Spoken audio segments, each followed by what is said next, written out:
Hey everybody, this is B, and this is the video for our for the equinox, the equal night and day. From the 21st onwards, we are going to, or 22nd onwards, we are going to be going back into the dark. We're going to have longer nights and less daylight. And we're going towards, my husband told me today, 99 days till Christmas, like anybody wants to know that. Today was a beautiful day. The sunshine was incredible here in Avalon. I was actually in, my summer dresses, whilst the week before it was so cold we had to put our winter duvets on. But that is the thing about balance, isn't it? The extremes are the hard part. Trying to find the balance and peace in our own life, in our own heart, in our own spiritual development. Knowing when it is time to just sit and rest and allow yourself to breathe and not hustle, not trying to find something to do, find something to have. So I love just sitting with my crocheting, and as I crochet I sing a little song in my head. I go a bit mad, and I do crochet a lot of healing wishes into my blankets, into my wraps, that I then give to people who are walking towards the end of life, or even friends and family. I just really love creating these wonderful cozy little wraps, and I will show you one before we end this video. And today I want to show you who wants to come and say hello. So this is, I hope you can see him, this is Herman. Herman is a smoky quartz. He is my friend. He also can be a little bit demanding. And today he was like, I want to tell them about decay. I want to tell them about really enjoying and taking care of themselves. As we are balancing, as we're going towards the decay, there is also that knowledge inside of me, especially after losing 2 teeth this week, that I'm going towards the decay, that I'm going towards the ending, the horizon. And it's a bit of a sobering thought. As I see the leaves fall, as I see the cold coming, I realize that that is also a part of my life. I would like to believe that I'm in the early autumnal part of my life. And I appreciate all that I am given. I appreciate all the gifts that my body has given me, including the ability to chew steak. But why did I not look after my body? Why have I consistently ignored remarks, thoughts, feelings that my body has been given me? How often do we do that? Ask yourself how often you just pop a pill when something hurts and you think to yourself, it'll be all right, it'll go away. And 99% of the time it might do. But it's that 1%. When we ignore the warning signs, when we are ignoring the signs that God has sent us, that says, you can either be one of those whose leaves fall very early, or you can be one of those whose leaves stay green for the longest time. You can be one of those whose trunk stays bendy through the winds of autumn, or you can be one of those whose branches crack and break. And at the moment, I will be honest with you, it's probably the latter for me. Autumn is a beautiful time of year. It gifts us with so many things. As we're walking here on what my husband calls the Avalon moors, I used to call them the levels, but apparently that's not the right word, it's the moors. We saw the last blackberries. They're not really edible now. They always say you shouldn't eat any blackberries after the 1st of September. But we've seen a lot of horseradish, for example, fresh horseradish just on the side of the road. So we might be going out to get some of that. There are so many gifts, and my husband's been looking out for walnuts. He really would like some fresh walnuts. We have seen a lot of hazelnuts. although the squirrels are having them very quickly now. So for each of the seasons that we are in, there is a gift for us from our Mother Earth. And my beautiful Herman is a gift from Mother Earth in the crystalline format. And he's my touchstone. He is my, and I lift him, and he's very, very heavy. He's my touchstone. He's my friend. He's my advocate. He's my advisor. And very often I will sit here and I will just hold my hands on him, and I will just feel what answers he would like to give. Crystals are our greatest gifts from Mother Earth. And yes, there is a lot of unethical behavior in the crystal industry. So we have to be really careful, once again, to make sure that we are getting the best possible, most ethical crystal that there is. But I couldn't do without mine. We've had conversations in our tribe why I insist that we learn about crystals, and why I insist that people get crystals from shops.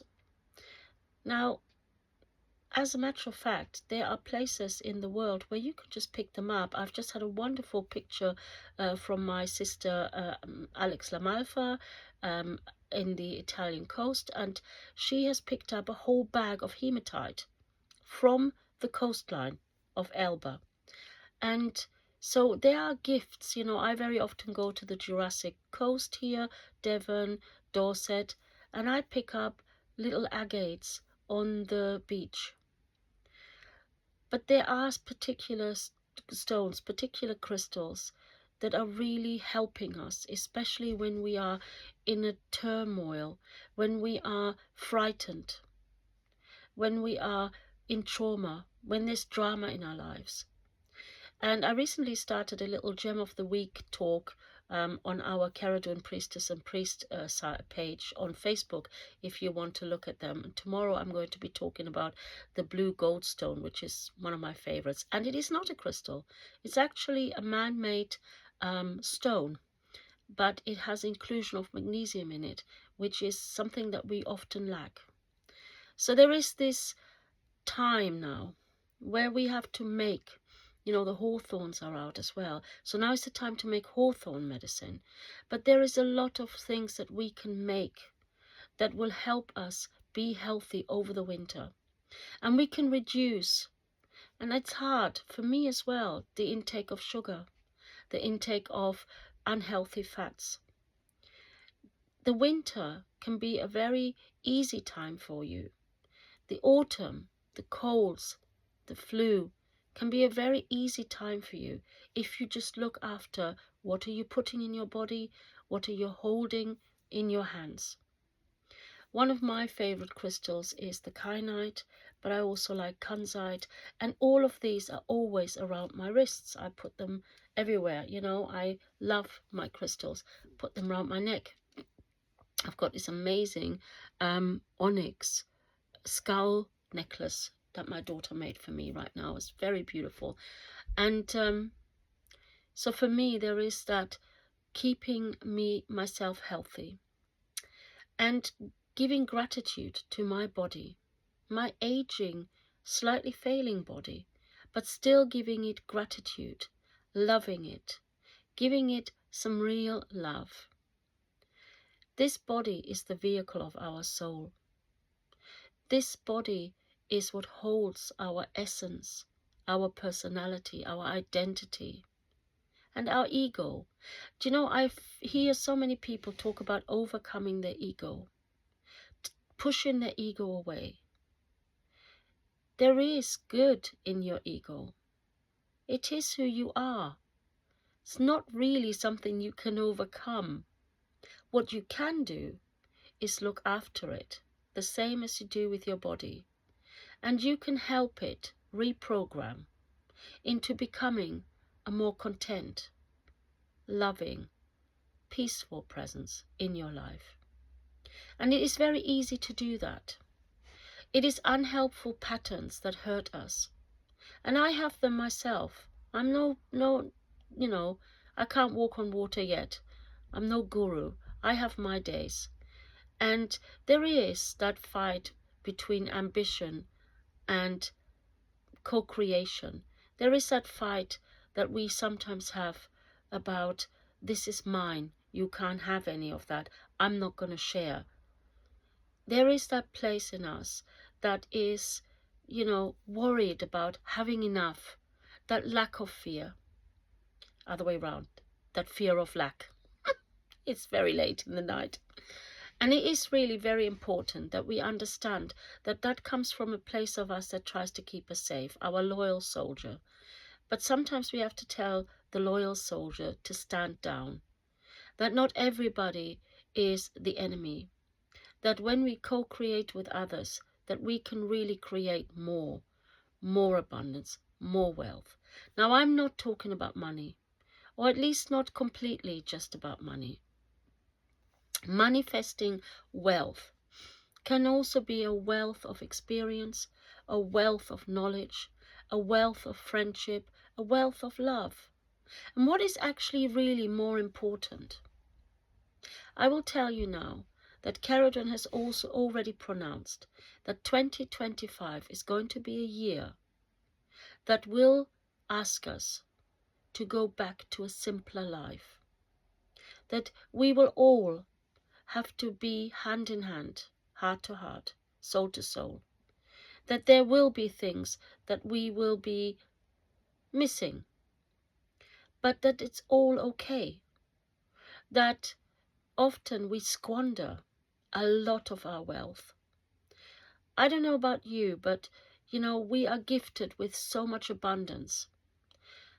We are gifted with fruits and vegetables in the supermarkets that are not in season, not necessarily healthy for us. We are actually gifted with an abundance of apples right now, and yet people still go into the supermarket to buy their apples. What's wrong with going across the road and, here in Avalon, on the side of the road, on the side of the moors, hundreds of apple trees. Obviously, we are the apple aisle. So why not go out and actually see what is in your neighborhood? What can you actually receive from nature, rather than go out and buy it? Our parents lived a much simpler life than we do. And perhaps it's not a bad idea to ask them, how did you manage? How did you cope? How was it when there was not the abundance? What is your wisdom that you would like to share? I need to know. They will probably be flattered that you ask. But one of the things that they probably will tell you is that it was community that got them through things. The tough winters, the long, dark nights that are coming towards us now. It's about sharing the abundance of community and connection. And that is the greatest gift. With all due respect to all of you, we probably all could do with less food. We probably all could do with less alcohol or other stimulants. What we can't do without is family and friends and loved ones. And that is the message of this autumnal season, this time of balance. Be balanced. Don't indulge too often. Once in a while, yes. You can still buy that box of Cadbury sweets for Christmas. Nobody's stopping you. But really look at yourself and look what is happening. Like so many others, these autumnal days remind us of death and decay. And there is always someone in our community that is in deep trouble, that might be ill, that might need our help. So why not reach out? Why not try and see if you can make a difference in somebody's life? And share your abundance. Share your abundance. Share your abundance the way Mother Earth right now shares hers. It is just such a beautiful thing. Isn't it amazing that Mother Earth is at its most abundant just before we go into the winter time? Tomorrow is the full moon, is a lunar eclipse, and I hope that you will feel the energy. We are going back into eclipse season, and for some people that is a point of panic. Please don't. Please don't panic, because the moon is our guide. And in this time, it is so clear in the sky. It's unbelievable. It's beautiful. Enjoy that. Stand under the full moon and get a moon bath and ask the moon to show you the path forward. I wish you a most marvelous autumn, and I will see you again around Samhain, when it is the time of Ceridwen, when it is the time of the mother, the great kettle, the great cauldron that brews and cooks and provides for all of us. Blessed be.